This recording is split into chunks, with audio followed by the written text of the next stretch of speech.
Hi friends, good morning માં ખોડિયાર એજ્યુકેશનમાં આપનું સ્વાગત છે. તો ફ્રેન્ડ્સ, આજે આપણે જોવાનું છે ટીવાય બીકોમ સેમિસ્ટર 5 માં મેનેજમેન્ટ એકાઉન્ટમાં ગુણોત્તર વિશ્લેષણમાં એમસીક્યુ. જો આપણે છે ને એકદમ પેલો કોન્સેપ્ટ સહિત ભણાવેલું છે, બરાબર છે, સિક્વન્સમાં, એવું નહીં કે ગમે તેમ.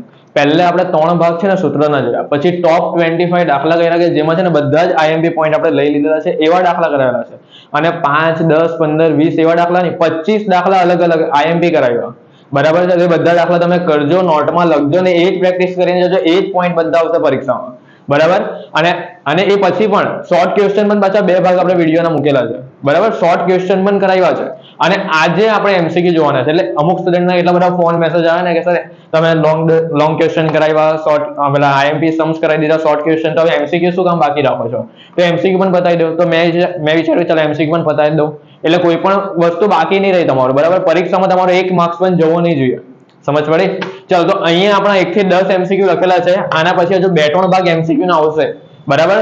તો આ એમસીક્યુ તમે બધા કરી નાખજો, બધા અલગ અલગ આઈએમપી છે. ચાલો સ્ટાર્ટ કરીએ. એક કંપનીનો સંચાલન ગુણોત્તર કેટલો છે? 80%. વેચાણ તમને અહીંયા આપી દીધેલું છે 10%. વેચાણ પરત, જો તમારા દાખલામાં વેચાણ પરત 1 લાખ આપેલું છે, તો તમારે શું કરવાનું કે જ્યારે વેચાણ અને વેચાણ પરત એક સાથે હોય ને ત્યારે વેચાણમાંથી વેચાણ પરત માઇનસ કરી નાખવાનું. શું યાદ રાખવાનું? વેચાણ અને બીજા નંબર પર વેચાણ પરત બંને સાથે જ, તો 10 લાખમાંથી 1 લાખ વેચાણ પરત માઇનસ કરી નાખો એટલે 9 લાખ તમારું ચોખ્ખું વેચાણ મળી ગયું. ચાલો, પછી સંચાલન ખર્ચા 50,000, તો વેચાણ માલની પડતર આવી ગઈ. જો બહુ ઈઝી એમસીક્યુ છે. જો એક જ વસ્તુ માઇન્ડમાં યાદ રાખવાની કે જે સૂત્રનો જવાબ તમને આપેલો હોય એ સૂત્ર લખી દેવાનું. શું યાદ રાખવાનું? બોલો. જે સૂત્રનો જવાબ તમને આપેલો છે દાખલામાં એ સૂત્ર લખી દો એટલે તમારો જવાબ મળી જશે. ચાલો, તો પહેલો એમસીક્યુ અહીંયા સોલ્વ કરી નાખીએ. જો સંચાલન ગુણોત્તરનું સૂત્ર લખી દે. બોલો, સંચાલન ગુણોત્તરનું સૂત્ર શું આવે? સંચાલન ગુણોત્તર બરાબર સંચાલન ખર્ચ વત્તા વેચેલ માલની પડતર છેદમાં વેચાણ ગુણ્યા 100. ચલો, સંચાલન ગુણોત્તરના આન્સર કેટલા આપેલો છે? જો અહીંયા 80%. 80% એટલે અહીંયા 80 ને ટકા એટલે ગુણ્યા 100 મૂકી દેવાના. વેચાણ એટલે કયું વેચાણ જોઈએ? ચોખ્ખું વેચાણ, એટલે કે વેચાણમાંથી વેચાણ પરત માઇનસ થયેલું હોવું જોઈએ. તો 10 લાખમાંથી વેચાણ પરત 1 લાખ માઇનસ થઈ જાય એટલે અહીંયા કેટલા આવશે? 9 લાખ આવશે. કેટલા આવશે? 9 લાખ. બરાબર છે. સંચાલન ખર્ચ તમને આપેલા છે, જો બેઠા 50,000, તો અહીંયા 50,000 બેઠા લખી દે. તો હવે તમને એમ પ્રશ્ન છે કે સર શોધવાનું શું આવ્યું? તો શોધવાનું, જો વેચેલ માલની પડતર, અહીંયા જો આ પ્લસ ની આ સાઈડ નું વેચેલ માલની પડતર આપણે શોધવાનું છે. તો અહીંયા આપણે પ્લસ વેચેલ માલની પડતર લખી દે. પ્લસ વેચેલ માલની પડતર. હવે આટલું થઈ જાય ને તો પણ આમાં છે ને અડધાને બહુ કન્ફ્યુઝન થાય. કેલ્સી વાપરતા જ નહીં આવડે અડધાને, તો બરાબર એટલી ભૂલ કરે ને. જો આમાં પણ ગૂંચવાઈ જાય. આમાં શું કરે ખબર? બધા ગુણાકાર, સરવાળો, બાદબાકી એટલું બધું ભેગું કરી નાખે ને. એકદમ ઈઝી સ્ટેપ બતાવજો, પરીક્ષામાં એ જ એપ્લાય કરજો. ક્રોસ ગુણાકાર નહીં, આપણે ક્રોસ ગુણાકાર આપણે કરતા હતા ખબર? 3જા ધોરણમાં 80 ગુણ્યા 9 લાખ કરવાના. 80 ગુણ્યા 9 લાખ જે જવાબ મળે ને આ ગુણ્યા 100 છે. આ સાઈડ આવે તો ભાગાકારમાં થઈ જાય. 80 ગુણ્યા 9 લાખ એટલે જો આટલો મોટો તમારો જવાબ આવેલો છે કેલ્સીમાં, એના ભાગ્યા 100 કરી દઉં તો 60,20,000 આવ્યો. તો આ રીતે તમારું બની ગયો છે. જો 60,20,000 ઇક્વલ ટુ 50,000 વત્તા વેચેલ માલની પડતર. આવી રીતે તમારું બની ગયો હશે. જો હવે આ 50,000 આ સાઈડ આવી જાય એટલે 60,20,000 માઇનસ કેવા થઈ જાય? હવે 50,000 થઈ જાય ઇક્વલ ટુ શું થઈ જાય? વેચેલ માલની પડતર. ચલો, 60,20,000 માંથી 50,000 માઇનસ કરી નાખીએ તો 6,70,000 વેચેલ માલની પડતર. જો આવે છે ચેક કરીએ. જો હા આવી ગયું. ઓપ્શન એ તમારો સાચો જવાબ. 6,70,000 તમારો વેચેલ માલની પડતરનો આન્સર આવી ગયો. અહીંયા લખી દઈએ. વેચેલ માલની પડતર 6,70,000. જો પરીક્ષામાં છે ને એમ જોવા જઈએ ને તો 1 સેકન્ડ જ થાય ખાલી આનો આન્સર આવતો. 1 સેકન્ડ પણ નહીં થયું. એમ કહો ફટાફટ માઇન્ડમાં. જો એક રીત કે અમને કહેવાય કે સપ્લિમેન્ટરીમાં તમે છે ને દાખલા ગણો એ પહેલા તમારા માઇન્ડમાં દાખલા ગણાઈ દેવા જોઈએ, બરાબર છે. તમે સપ્લિમેન્ટરીમાં લખવા જાઓ ને એ પહેલા માઇન્ડમાં એનો જવાબ ક્લિયર જ હોવો જોઈએ કે ભાઈ આ એમસીક્યુ નો આ જ જવાબ આવવો જોઈએ, બરાબર છે. ચાલો, તો સંચાલન ગુણોત્તર આપણે અહીંયા પહેલા સૂત્ર મૂકીને જવાબ લાવી દીધો. વેચેલ માલની પડતર એટલા થઈ ગયું. હવે બીજો એમસીક્યુ જોઈએ. એક કંપનીમાં રોકડ કેટલી આપેલી છે? 20,000. બેંક શિલ્લક કેટલી આપેલી છે? 90,000. અને તરત વેચી શકાય તેવી જામીનગીરી. જો શબ્દને તમને શબ્દ સાંભળીને કેવું નવાઈ લાગે કે આ શું આવ્યું? તરત વેચી શકાય તેવી જામીનગીરી. તો એને સમજવાનું ચાલુ રોકાણ. ચાલુ રોકાણનો બીજો મતલબ થાય ટૂંકા ગાળાના રોકાણ, જે 12 માસથી ઓછા સમયના હોય કે જે આપણે તરત વેચી શકાય, એને કહેવાય ચાલુ રોકાણ. એટલે આ છે ને આખો આ બધી વિગત તમે જો ને ધ્યાનથી તો ચાલુ મિલકતની આપેલી છે. કઈ આપેલી છે આ બધી વિગત? આ બધી વિગત ચાલુ મિલકતની આપેલી છે. જો અને અહીંયા ચાલુ દેવા તમને આપેલા છે કેટલા? 2,40,000. ને પૂછેલું શું છે?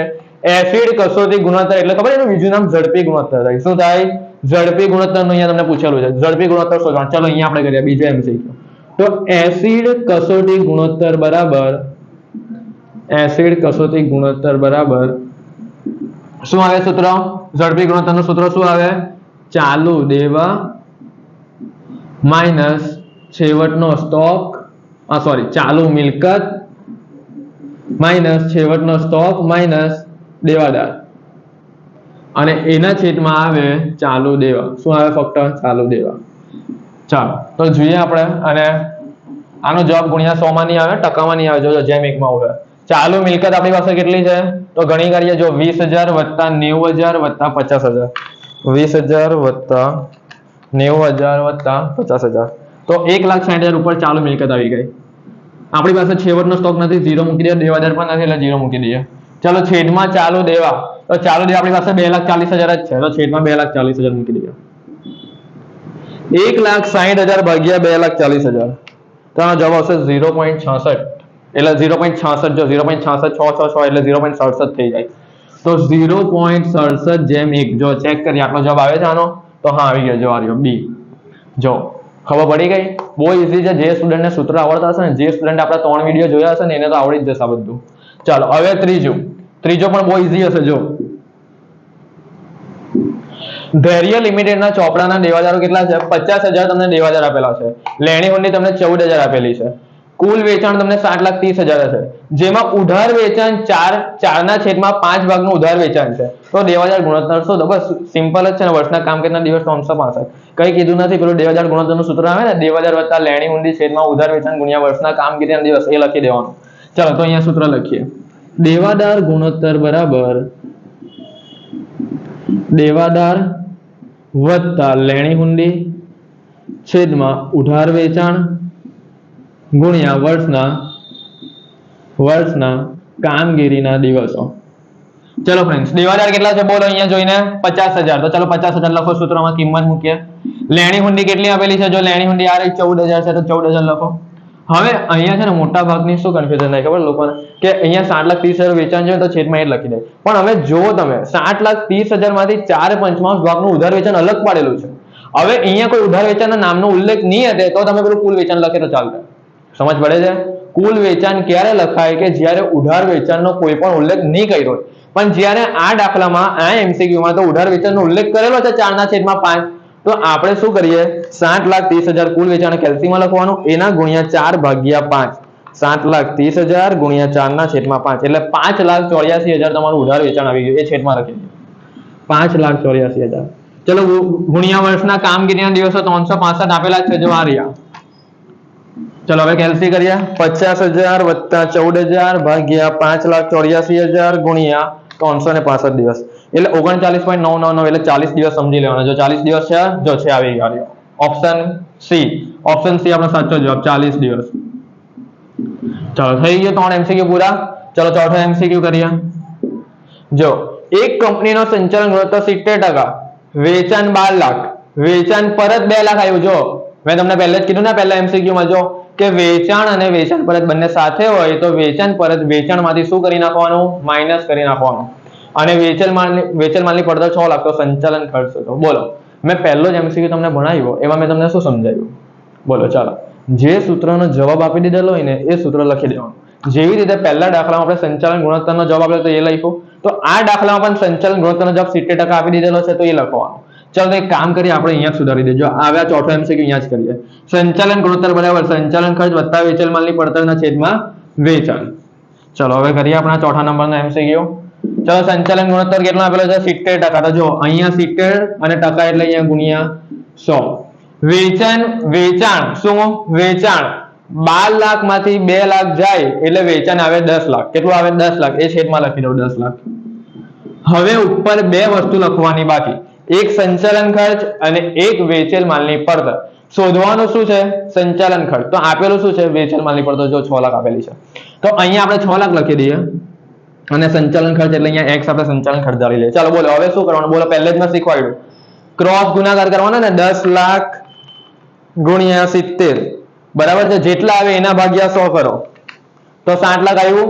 એ 7 લાખ માંથી 6 લાખ આ સાઈડ આવ્યા એટલે માઇનસ થઈ ગયા. 7 લાખ માઇનસ 6 લાખ એટલે તમારો 1 લાખ જવાબ આવશે સંચાલન ખર્ચનો. જો ચેક કરો 1 લાખ છે આપણા, જો છે આ રહ્યો, આ રહ્યો, જો આવી ગયો 1 લાખ રૂપિયા.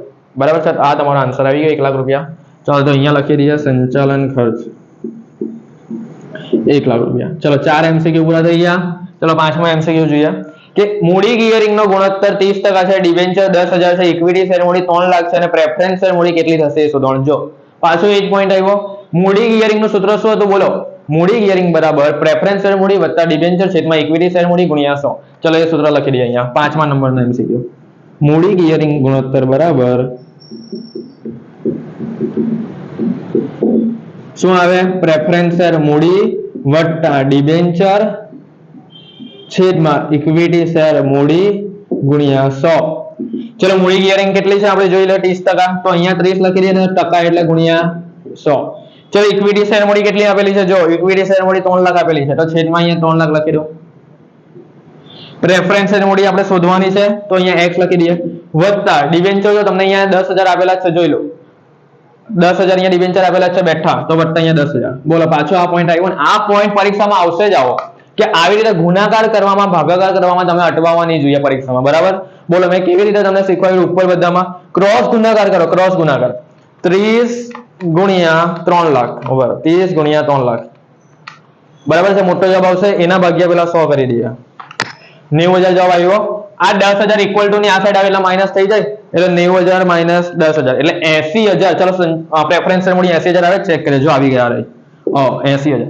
જો આવી રીતે તમે કરશો ને એક પણ MCQ તમારો ખોટો નથી પડવાનો. ક્યારે કે તમે જ્યારે સૂત્ર વાંચેલા હશે બધું રિવિઝન કરેલું હશે દિવસ રાત મહેનત કરેલી હશે ત્યારે તમને આવડશે. બરાબર છે? એમને તમે પરીક્ષાના આગલા દિવસે ખાલી મારા બધા વિડીયો જોઈ લેશો એનાથી કઈ નહીં થશે. મહેનત એમાં જરૂરી છે. ચલો તો અહીંયા પ્રેફરન્સ શેર મૂડી લખી દઈએ આપણે 80,000. પતી ગયો. ચલો 5 MCQ પૂરા થઈ ગયા. છઠ્ઠો MCQ અહીંયા આવ્યો જો કાચા નફાનો ગુણોત્તર જો મોસ્ટ IMP આ મોસ્ટ IMP MCQ કેમ ખબર 33.1% આવ્યું. કેટલું આવ્યું? 33.1%. જો કાચા નફાનો ગુણોત્તર આપેલો છે 33.1%, સંચાલન ગુણોત્તર 80%, વેચાણ 15 લાખ. તો વેચેલ માલની પડતર શોધવાની. શું શોધવાની છે? વેચેલ માલની પડતર. અહીંયા આપણે ગણી કરીએ કેટલામાં આવ્યો? 6થા નંબરનો આવ્યો. હવે આ છે ને એકદમ શાંતિથી ગણજો. એકદમ શાંતિ ઉતાવળ નહીં કરવાની. બરાબર છે? એકદમ શાંતિથી ગણજો. કાચા નફાનો ગુણોત્તર 33.1% આવ્યું. હવે આ પહેલા વિચારો 33.1%. જો કેવું કહેવાય આ આપણે ખબર ટીચર માં આપણે કરતા હતા નાનું પદ બનાવતા હતા કે 33 ગુણ્યા 3 એટલે 99 99 વત્તા 100 અને 100 ભાગ્યા 3 કરેલ 33.33. તો કેવા બધા પોઈન્ટમાં જવાબ આવતા હતા ને. તમે 100 ધરી નહીં કરો તો બધા કેવા પોઈન્ટમાં જવાબ આવે. તો જ્યારે પણ તમારા દાખલામાં 33.1% આવે 66.2/3 એવું કંઈ પણ આવે તો તમારે 100 નહીં ધરવાનું. તમારે કેટલા ધરવાના? 90 ધરવાના. પણ શું ધરવાનું? તો વેચાણ ધરવાનું. શું ધરવાનું? વેચાણ. ધારો કે વેચાણ બરાબર 90. હવે માની લો કે અહીંયા છે 33.1% જગ્યાએ 25%, 75%, 60%, 20%, 30% એવું ડાયરેક્ટ તમને બેઠું કહી દેશે ને ત્યારે તમારે 100 ધરવાનું. શું ધરવાનું? 100. પણ એની જગ્યા પર 33.1%, 66.2/3 એવું કઈ આવે તો ત્યારે તમારે કેટલું ધરવાનું? 90 ધરવાનું. ચાલો તો અહીંયા આપણે ધારીએ ધારો કે વેચાણ બરાબર 90. કેટલું ધારીએ? ધારો કે વેચાણ બરાબર 90 માઇનસ કાચો નફો. યાદ રાખજો વેચાણમાંથી હંમેશા કાચો નફો માઇનસ થાય તો પડતર મળે. 90 ગુણ્યા હવે ગુણ્યા શું કરવાનું? તો ગુણ્યા કરવાનો આ વચ્ચેનો ભાગ 1/3. બસ આટલું જ યાદ રાખજો. બીજું કઈ નવું યાદ નહીં રાખવાનું. 90 ગુણ્યા 1/3 કેટલા આવે? 30 આવે. 30 90 ગુણ્યા 1/3 કરી 30 આવે. 90 માંથી 30 માઇનસ કરો 60. હવે તમે વેચ્યું કોઈ પણ વસ્તુ તમે વેચો છો એની અંદર તમારો નફો એડ હોય એ નફો તમે કાઢી નાખો તો તમને શું મળે? પડતર મળે. તો આ તમારું છે પડતર. વેચેલ માલની પડતર. બરાબર છે? ચલો શોધવાનું શું આવ્યું? શોધવાનું વેચેલ માલની પડતર જ શોધવાનું છે. વેચાણ તમારી પાસે ઓલરેડી 15 લાખ રૂપિયા આપેલા જ છે. તો બોલો હું કયું પદ મારું તો મને વેચેલ માલની પડતર મળી જાય? કયું પદ એવું મૂકું? આપણી પાસે વેચાણનો જવાબ 15 લાખ છે. બરાબર છે? વેચાણની ધારેલી રકમ 90 છે અને એને પડતરનો ધારેલો જવાબ આપણી પાસે 60 છે. તો મને પડતરની પાકી રકમ જોઈતી હોય તો શું પદ મારું? બોલો એકદમ સિમ્પલ રીતે બોલો શું આવે? જો એકદમ ઈઝી 90 એ 60. 90 વેચાણ છે ત્યારે પડતર કેટલી છે? 60 પડતર છે. તો આપણી પાસે વેચાણ કેટલું છે હમણાં? 15 લાખ વેચાણ છે. 15 લાખ. તો આપણી પાસે પડતર કેટલી આવે? બરાબર છે? તો 15 લાખ ગુણ્યા 60 ભાગ્યા 90 10 લાખ તમારો જવાબ આવશે વેચેલ માલની પડતર. જો આવી ગયા ઓપ્શન ક એટલે કે સી. હવે અડધાને પ્રશ્ન થાય કે સર સંચાલન ગુણોત્તર 80% એમને આપેલો હતો? તો હા એ એમને આપેલો હતો. જરાક દિમાગ ચલાવવાનું બધું નહીં એમ મોટાવાદ નહીં કરવાનું કે ભાઈ તમે પરીક્ષામાં ખોટું કરી જે સૂત્રનો જવાબ આપેલો એનો એવી રીતે નહીં. પહેલા આખી રકમ વાંચી કાઢવાની પછી તમારે દાખલો ગણવાનો. ખબર પડી? બહુ ઉતાવળ નહીં કરવાની. ચાલો એટલે આ વેચેલ માલની પડતર અહીંયા હું લખી દઉં છું. કેટલી આવેલી હતી આપણે? 10 લાખ આવેલી હતી વેચેલ માલની પડતર, 10 લાખ. જો જે સ્ટુડન્ટ આપણા વિડીયો જોયા હશે ને તો એ આવી રીતે જો હું કેવી રીતે ગણતરી કરું છું એ રીતે જ તમે ગણતરી કરશો તમે પણ જાતે. ક્યારે કે જ્યારે તમે બરાબર મારા વિડીયો જોયા હશે, પ્રેક્ટિસ કરેલી હશે ત્યારે તમે આવી ગણતરી કરશો. ચલો હવે 6 દાખલા આપણા પૂરા થઈ ગયા. હવે 7મો 8મો 9મો 10મો બાકી. ચલો એ પણ પતાવી દઈએ હમણાં.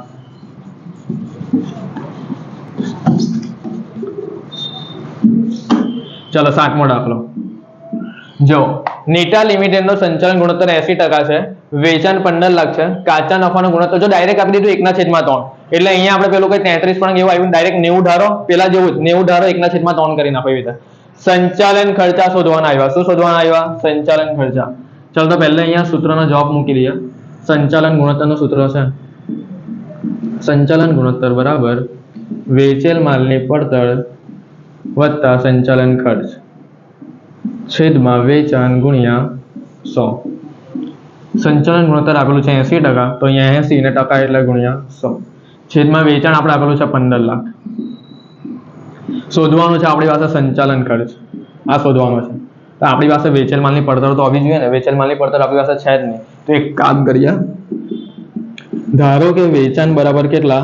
90 માઇનસ કાચો નફો 90 ના કેટલા કહે છે લોકો? 1/3 જો આ રહ્યું સમજી જાઓ, 1/3 આ રહ્યું એટલે 30.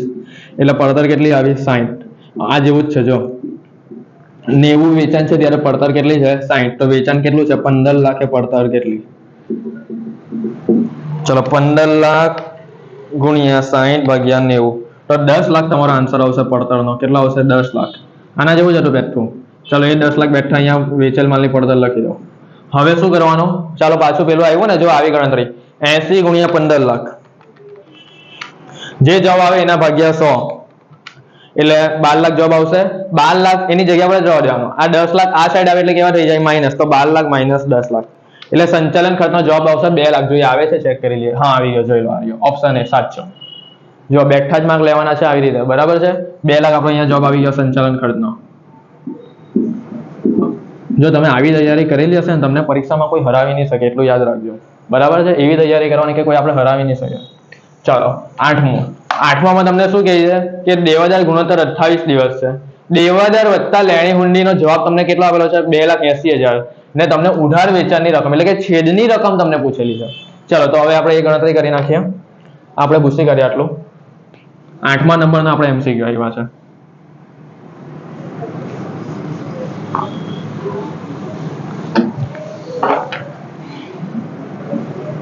જો દેવાદાર ગુણોત્તરનું સૂત્ર મૂકવું પડશે કારણ કે એનો જવાબ આપેલો છે. દેવાદાર ગુણોત્તર બરાબર દેવાદાર પ્લસ લેણી હુંડી છેદમાં ઉધાર વેચાણ ગુણ્યા વર્ષના કામગીરીના દિવસો. ચલો દેવાદાર ગુણોત્તરના આન્સર જો અહીંયા કેટલા આપેલો છે? 28 દિવસ. તો અહીંયા 28 લખી દેવાના ને ગુણ્યા વર્ષના કામગીરીના દિવસ 360 એ લોકો આપેલા છે એટલે મેં એટલા લખ્યા છે. એટલે તમે વિચાર કરતા કે વર્ષના દિવસ તો 365 આવે પણ અહીંયા કીધેલું છે 360 એટલે એ લીધા. હવે અહીંયા કોઈ મેન્શન નહીં કરતા તો આપણે 365 લેટર. ચાલો હવે જો અહીંયા દેવાદાર વત્તા લેણી હુંડીની રકમ તમને આપી દીધી કેટલી? 2,80,000. કેટલી આવેલી છે? 2,80,000. તો જો બેઠી આપણે બેઠી અહીંયા લખી દેવાની કારણ કે બંનેનો સરવાળો આપી દીધેલો છે, અલગ અલગ નથી. અને છેદમાં ઉધાર વેચાણ શોધવાનું છે. હવે આમાં શું કરવાનું ખબર છે? હવે આપણને નહીં આવડશે. આ ઉધાર વેચાણ અહીંયા આવી જાય ને 28 નીચે આવી જાય. સમજ પડે છે? ઉધાર વેચાણ અહીંયા આવી જાય, ક્રોસ ગુણાકાર થાય ને 28 નીચે આવી જાય એટલે શું બની ગયું? 2,80,000 ભાગ્યા 28 ગુણ્યા 360. તમારો ઉધાર વેચાણનો જવાબ આવશે 36 લાખ. જો ચેક કરીએ છે તો હા છે, જો આ રહ્યો આવી ગયા 36 લાખ. જોઈ લો કેવી રીતે? 2,80,000 ભાગ્યા 28 જે જવાબ આવે એના ગુણ્યા પેલા 360 એટલે 36 લાખ તમારો આન્સર આવી જશે. એટલે ઉધાર વેચાણ તમારે આવી ગયા 36 લાખ. ચાલો થઈ ગયો. હવે આવ્યો 9મો દાખલો. જો 9મો દાખલો મોસ્ટ આઈએમપી નો મોટો દાખલો છે. આ છે ને આ દાખલો આપણે શોર્ટ ક્વેશ્ચનમાં પહેલા નંબર પર જ કરેલો. 9મો દાખલો ખરીદી શોધવાળો દાખલો. આ એ લોકોથી પૂછાય જ નહીં MCQ માં. આ MCQ માં આવી જ નહીં શકે કારણ કે આ છે ને 3 માર્કનો દાખલો કોઈ દિવસ 1 કે 2 માર્કમાં નહીં પૂછાય. બરાબર છે. તો પણ આપણે કરી નાખીએ છીએ. કરાવેલો છે આ દાખલો તો પણ કરી નાખીએ છીએ.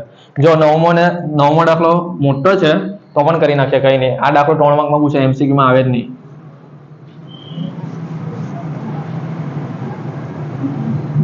ચલો 9મા દાખલામાં શું કીધું છે? જો સ્ટોક ઉઠલો 5 વખત છે, શરૂનો સ્ટોક આખરના સ્ટોક કરતા 10,000 ઓછો છે, સરેરાશ સ્ટોક 40,000 છે, તો શું શોધો? ખરીદી શોધો. તો અહીંયા આપણી પાસે જવાબ કોનો છે? સ્ટોક ઉઠલાનો છે. તો આપણે સ્ટોક ઉઠલાનું સૂત્ર શું આવે? બોલો. વેચેલ માલની પડતરના છેદમાં સરેરાશ સ્ટોક. તો એ આપણે લખી દેવાનું. ચલો તો અહીંયા લખી દઈએ, સ્ટોક ઉઠલો બરાબર વેચેલ માલની પડતર છેદમાં સરેરાશ સ્ટોક. સ્ટોક ઉઠલો અહીંયા આપેલો છે આપણે 5 વખત, વેચેલ માલની પડતર આપણે મળી જશે, અને સરેરાશ સ્ટોકનો જવાબ આપણી પાસે છે આ રહ્યો 40,000. ચલો ક્રોસ ગુણાકાર કરીએ. 40,000 ગુણ્યા 5, 4 પંચા 20 થાય, એટલે 2 લાખ જવાબ આવી જાય. કેટલા આવી જાય? 2 લાખ. તો 2 લાખ તમારો વેચેલ માલની પડતર આવી ગયો. ચાલ આટલું કામ થઈ જાય વેચેલ માલની પડતર. પછી પેલું વાક્ય લઈ લો. જો કારણ છે વાક્ય આ રહ્યું, શરૂનો સ્ટોક આખરના સ્ટોક કરતા 10,000 ઓછો છે. ચલો કરતાની પહેલે કોઈ શબ્દ આખરનો સ્ટોક આવ્યો ને, હવે પાછો એ પ્રશ્ન રહે કે અહીંયા 100 ધારવાના કે x ધારવાના? બરાબર છે, એવો પ્રશ્ન રહે. કેટલા ધારવાના? તો એટલું યાદ રાખો કે તમારો જવાબ છે ને રૂપિયામાં હોય, અથવા એવું કે બમણો છે, 3 ગણો છે, તો તમારે કમ્પલસરી x ધારવાના. એમ કે 20%, 25%, 30% એવો ઓછો છે તો આપણે 100 ધારવાના હોય. ટકા હંમેશા 100 પર થાય એટલે 100 ધારવાના. પણ અહીંયા કોઈ પણ દિવસ ટકાવારી અહીંયા આપતા જ નથી લોકો. અહીંયા એ લોકો એમ જ કહે કે ભાઈ રૂપિયા છે, એમ તો રૂપિયા હોય તો x જ ધારવાનું. બરાબર છે, યાદ રાખજો. ચલો તો કરતાની પહેલે જે શબ્દ હોય ને એ શબ્દ ધારી લેવાનો. આખરનો સ્ટોક કરતાની પહેલા છે, તો ધારો કે આખરનો સ્ટોક x. શું ધારવાનું? ધારો કે આખરનો સ્ટોક બરાબર x. માટે શરૂનો સ્ટોક શું કહે છે? આખરના સ્ટોક કરતા, એટલે કે x કરતા કેવો છે? ઓછો છે. ઓછો છે એટલે માઇનસ. કેટલો ઓછો છે? તો ભાઈ 10,000 ઓછો છે, તો -10,000. જો અહીંયા તમે ધ્યાનથી જો, આ કઈ મેં તમને એમને નથી કરાવતો કે પાટિયા બેસાડીને કે હવામાં. આ તમે કોન્સેપ્ટ શીખવાડો. જો આ કરતાની પહેલા આખરનો સ્ટોક, એટલે ધારો કે આખરનો સ્ટોક x. બરાબર છે. પછી શું કીધું છે કે આખરનો સ્ટોક કેટલો ઓછો છે? 10,000. કેટલો ઓછો છે? 10,000. તો જો આખરનો સ્ટોક x ધાર્યો કરતાની પહેલા, તો તે શરૂનો સ્ટોક આખરના સ્ટોક કરતા 10,000 ઓછો છે. ઓછો છે એટલે અહીંયા માઇનસ કરેલું છે. વધુ હોય તો તમને પ્લસ કરતા યાદ રાખજો. બરાબર છે. વધુ હોય તો શું કરતા? પ્લસ કરે, અને ઓછો છે એને માઇનસ કરે. અને પરીક્ષામાં છે ને કોઈ દિવસ વધુ વાળો આવતો જ નથી, ઓછો વાળો જ આવે. એટલે આ જ પોઈન્ટ પરીક્ષામાં આવશે. બરાબર છે. અને 10,000 એટલે અહીંયા આપણે 10,000 લખીએ. કેટલો ઓછો છે? તો 10,000 ઓછો છે એમ. ચલો આખરનો સ્ટોક x, શરૂનો સ્ટોક x - 10,000. તો કયું સૂત્ર મૂકી દેવાનું? સરેરાશ સ્ટોકનું. શરૂનો સ્ટોક વત્તા આખરનો સ્ટોક છેદમાં 2. સરેરાશ સ્ટોકનો જવાબ આપણી પાસે હતો જો 40,000. શરૂનો સ્ટોક આ રહ્યો જો x - 10,000. અહીંયા આપણે x ની કિંમત મળશે. આખરનો સ્ટોક આપણો x અને છેદમાં 2. 40,000 ગુણ્યા 2 કેટલા થાય? 80,000. આ 10,000 માઇનસ છે, આ સાઈડ આવે તો +10,000. ચલો x 2x. 80,000 વત્તા 10,000 90,000 ઇક્વલ ટુ 2x. હવે શું કરવાનું? આ બે 90,000 ને નીચે લઈ લેવાના. ચલો તો 90,000 ના છેદમાં 2 ઇક્વલ ટુ x, એટલે 45,000 જવાબ આવે x નો. કેટલો જવાબ આવે? 45,000. હવે તમે વિચાર કરો, x આપણે શું ધારેલું? તો x આપણે કરતાની પહેલા જે આવેલું ને એ ધારેલું. જો આવ્યું આખરનો સ્ટોક આપણે x ધારેલો, તો આ આપણો આવી ગયો આખરનો સ્ટોક 45,000. હવે તમારે એ જોવું હોય કે શરૂનો સ્ટોક કેટલો, તો x - 10,000 એટલે શરૂનો સ્ટોક શું? x - 10,000 ઇક્વલ ટુ કયો સ્ટોક? શરૂનો. અને x ની કિંમત તો આપણી આવી ગઈ 45,000. તો 45,000 - 10,000 કરી નાખવાના, એટલે કેટલા આવે? 35,000. તો મળી ગયો 35,000 તમારો શરૂનો સ્ટોક. થઈ ગયો. હવે શરૂનો સ્ટોક 35,000, આખરનો સ્ટોક 45,000 મળી ગયું આટલું. હવે આપણે મેઇન વસ્તુ શોધવાનું, ખરીદી, જે આ દાખલાનો આપણો મેઇન જવાબ છે. ખરીદી શોધવા માટે અહીંયા આપણે પહેલા સ્ટેપ પર 2 લાખ રૂપિયા શું લાવેલા હતા? વેચેલ માલની પડતરનું લાંબુ સૂત્ર યાદ છે? આડું શરૂનો સ્ટોક વત્તા ખરીદી માઇનસ આખરનો સ્ટોક, એ લગાવી દેવાનો. ચલો વેચેલ માલની પડતર બરાબર શરૂનો સ્ટોક વત્તા ખરીદી માઇનસ આખરનો સ્ટોક. વેચેલ માલની પડતર 2 લાખ હતી, તો અહીંયા 2 લાખ લખી દઉં. શરૂનો સ્ટોક આપણે હમણાં જ ખરીદ્યો આ રહ્યો 35,000, તો 35,000 લખી દઉં. ખરીદી તમને મળી જશે. માઇનસ આખરનો સ્ટોક આ રહ્યો 45,000 આપણે હમણાં જ લાવ્યો. હવે શું કરવાનું? હવે આટલામાં પણ અડધાને નહીં આવડે. તમને સૂત્ર યાદ રહી જાય, બધું યાદ રહી જાય. ચલો બધું સવાલ જવાબ બધું યાદ રહી ગયા, પણ કેલ્સીમાં તમને કરતા નહીં આવડે, અથવા પદ તમને પ્લસ માઇનસ આ સાઈડ કરવાનું કેવી રીતે કરવાનું, તો જે એકદમ ઇઝીલી જ બતાવું છું. ઇક્વલ ટુ ની આ સાઈડ જે વિગત પ્લસમાં આવેલી છે એ આ સાઈડ આવે તો માઇનસ થઈ જાય. જે વિગત અહીંયા માઇનસ છે તો ઇક્વલ ટુ ની વિરુદ્ધ સાઈડ આવી જાય તો એ પ્લસ થઈ જાય. ચલો કઈ રીતે? તો 2 લાખ કેલ્સીમાં લખો. હવે 35,000 પ્લસ છે, આ સાઈડ આવશે તો માઇનસ થશે કે નહીં? તો -35,000. 45,000 માઇનસ છે, આ સાઈડ આવશે તો પ્લસ થશે કે નહીં, એટલે પ્લસ 45,000, એટલે ખરીદી તમને મળી જશે 2,10,000. ચાલો તો અહીંયા લખી દઈએ ખરીદી બરાબર આપણી કેટલી આવી 2,10,000. તો જોઈ લો જવાબ આવે છે, ચેક કરીએ આપણે કેટલામાં છે આપણો 9મો દાખલો જોઈએ. આ રહ્યો 2,10,000 જો આવી ગઈ, ખબર પડી. આવી રીતે તમને પણ બધા દાખલા આવડશે, સૂત્ર કરજો બરાબર, તો આવડી જશે. ચાલો 10મો દાખલો લાસ્ટ આવ્યો. શું કહે છે કે એક કંપનીમાં ડિબેન્ચર કેટલા છે 3 લાખ, તથા પ્રેફરન્સ શેર મૂડી કેટલી છે 2 લાખ, ઇક્વિટી શેર મૂડી કેટલી છે 20 લાખ. તો મૂડી ગિયરિંગ ગુણોત્તર જો બહુ ઈઝી છે. હવે છે ને એકદમ ઈઝી રીતે હું તમને યાદ રખાવું. જો જ્યારે પણ મૂડી ગિયરિંગ નું ગુણોત્તર આવે તો એટલું યાદ રાખો કે સૌથી મોટી એકદમ મૂડી હોય ને, સૌથી મોટી એકદમ મૂડી એટલે ફેમસ, અને સૌથી વધુ જે મૂડીની માંગ હોય ને ઇક્વિટી શેર મૂડી. કઈ મૂડી? ઇક્વિટી શેર મૂડી. તો ઇક્વિટી શેર મૂડી તમારે આધારમાં લઈ લેવાની. કેમાં લઈ લેવાની? આધારમાં, એટલે કે છેદમાં. તો ચાલો અહીંયા આપણે મૂડી ગિયરિંગ નું સૂત્ર લખીએ. મૂડી ગિયરિંગ બરાબર, મૂડી ગિયરિંગ ગુણોત્તર બરાબર કઈ મૂડી આવે છેદમાં? બોલો, ઇક્વિટી શેર મૂડી. અને આ ઇક્વિટી શેર મૂડીની તુલના કોની સાથે કરવાની? પ્રેફરન્સ શેર મૂડી વત્તા ડિબેન્ચર સાથે કરી નાખવાની. તો અહીંયા લખીએ પ્રેફરન્સ શેર મૂડી વત્તા ડિબેન્ચર ગુણ્યા 100. ચલો જો ઇક્વિટી શેર મૂડી આપણે કેટલી આપેલી છે? અહીંયા જો 20 લાખ આપેલી છે, તો છેદમાં અહીંયા લખી દઈએ 20 લાખ બરાબર છે, ગુણ્યા 100% જવાબ આવે. એટલે પ્રેફરન્સ શેર મૂડી જો અહીંયા તમને 2 લાખ છે, ડિબેન્ચર 3 લાખ છે, એટલે 2 લાખ વત્તા 3 લાખ. ચલો કરીએ હવે કેલ્સીમાં. 2 લાખ વત્તા 3 લાખ એટલે 5 લાખ ભાગ્યા 20 લાખ ગુણ્યા 100. તો 25% નો આન્સર આવ્યો. કેટલા ટકા આવ્યો આનો આન્સર? 25%. હવે તમે વિચાર કરો ને કે અમુક વાર છે ને ચોપડીમાં કેવું હોય ખબર, કે જેમમાં જવાબ એટલે જેમ એકમાં એવી રીતે અમુક જવાબ ખોટા છે લોકોના. એટલું યાદ રાખજો, પરીક્ષામાં તમારે મૂડી ગિયરિંગ ગુણોત્તરના સૂત્રમાં કમ્પલસરી ગુણ્યા 100 લગાવીને આવવાનું છે. બહુ બધા સ્ટુડન્ટના કન્ફ્યુઝન થાય છે કે ચોપડીમાં જવાબ ખોટા આપેલા છે, બરાબર છે. તો યાદ રાખજો કે છે ને મૂડી ગિયરિંગ ગુણોત્તરમાં જવાબ હંમેશા ટકામાં જોઈ લો. 25% આપણો જવાબ પણ આવી ગયો બી. હવે અહીંયા જો એક જેમ 4 લખલો ને એની પર ધ્યાન નહીં આપતા, એ ખોટો છે. આપણો 25% આવી ગયો. તો અહીંયા આપણે જો 10 દાખલા પૂરા થઈ ગયા, બરાબર છે. તો અહીંયા આપણું બધું જ કમ્પ્લીટ થયું. અને આ વિડીયો નહીં તો આના પછી પણ બીજું આવશે. આના પછી હજુ બીજા દાખલા બચેલા છે, એ પણ કરાવવા, બરાબર છે. અને થિયરીના એમસીક્યુ પણ આવી જશે, બધું જ આવી જશે, એટલે કોઈ ટેન્શન લેતા નહીં. અને આ મારો નંબર છે 7433858780. સેમ 5 કે 6 વાળા રેગ્યુલર હોય કે 80 કે 80 હોય ગમે તે હોય, બરાબર. તો આપણે જે યુનિવર્સિટીના હમણાં જે નવા મોડેલ પેપર આવશે એ હું તમને આપા, બરાબર. એ તમને લેવા હોય તો તમે આ નંબર પર ફોન કરી દેજો, બરાબર. વોટ્સએપ પર મેસેજ કરજો અથવા કેટી હોય તો પણ. તમારો આભાર ફ્રેન્ડ્સ.